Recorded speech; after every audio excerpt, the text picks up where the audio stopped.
Sa ngalan ng Ama at ng Anak at ng Espiritu Santo. Mula sa iyong luklukan, lahat ay iyong minamasdan. May mga nagsasabing wala namang Diyos na gumagabay, lalo pangat kasawian ang dinadanas sa kanilang buhay. Ayaw nang maniwala, naglaho na ang pananampalataya. Sa mga pasakit, ang kaluluwa ay wasak na, wala nang matanaw sa gitna ng pagluha. Totoong mahirap maunawaan kung bakit ang Panginoong kay buti, tila ba ang nilalang ay nakalimutan. Ngunit ang tanong, ang pagdurusang dinadaanan, sino nga ba ang tunay na dahilan?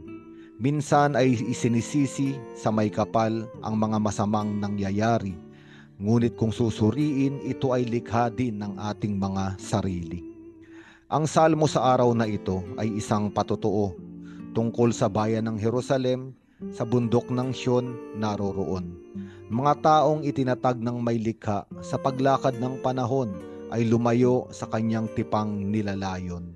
Unti-unti silang nagumon sa kasalanan dahil sa pagsamba sa mga huwad na Panginoon.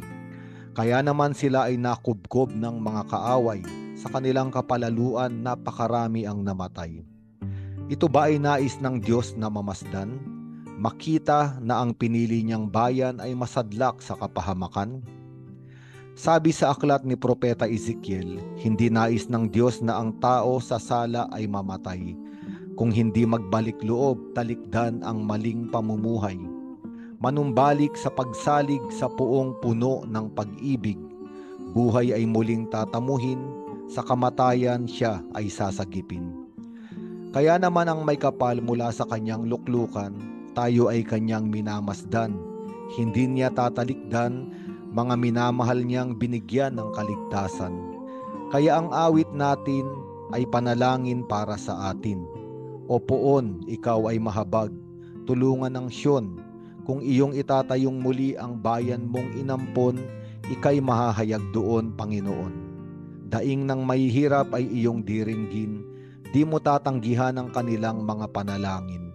Mula sa itaas, luklukan mong banal, ang lahat sa lupa'y iyong minamasdan. Iyong dinirinig ang pagtataghuyan ng mga bilanggong, ang hatol ay bitay upang palayain sa hirap na taglay. Kaya nga sinabi rin ni Kristo ang mga salitang ito bilang kaganapan ng pinag-uusapang salmo. Ang Espiritu ng Diyos ako ay hinirang upang bigyang paningin mga bulag na nasa kadiliman, upang palayain mga nakakulong sa bilangguan, bigyang lakas ang mga binti ng mga pilay na nahihirapan sa paglalakbay, pagalingin ang mga nabubulok na sugat ng mga ketongin, at bigyan ng kapahingahan mga dukha at may wasak na pusong aba. Sapagkat siya ay isinugo mula sa kalangitang pinamimintuho upang muling itayo mga nawawasak na buhay dahil sa panlulumo. Palayain ang tao sa kasalanan, bigyang kaligtasan ang nabubuhay sa karimlan. Ibig sabihin, ang Diyos ay hindi lamang nagmamasid doon sa kalangitan. Sa laki ng kanyang pag-ibig, anak niya ay naparito sa sanlibutan upang ihayag sa bawat nilalang na kasama natin ang Panginoon. Sa piling natin siya ay nananahan, at Emmanuel noong siya ay tinagurian. Kaya naman hindi natin dapat isisi sa Diyos kung anumang mga pait ang sa atin ay nangyayari. Huwag nating isipin na tayo ay kanyang iniwan at pinabayaan, sapagkat sa katotohanan, sa krus doon niya tayo sinamahan. Kinuha niya ang abang kalagayan ng taong alipin sa kasalanan. Mga pagkakamali ng sanlibutan kanyang binayaran. Dugo niyang dumanak ang nagpalaya sa atin mula sa buhay ng pagkapahamak. Ang Diyos ay Ama na nakatingin sa mga anak niya. Tayo ay mga inampong supling upang makahati sa kaharian niya. Hindi maglalaon at atin ding mauunawaan.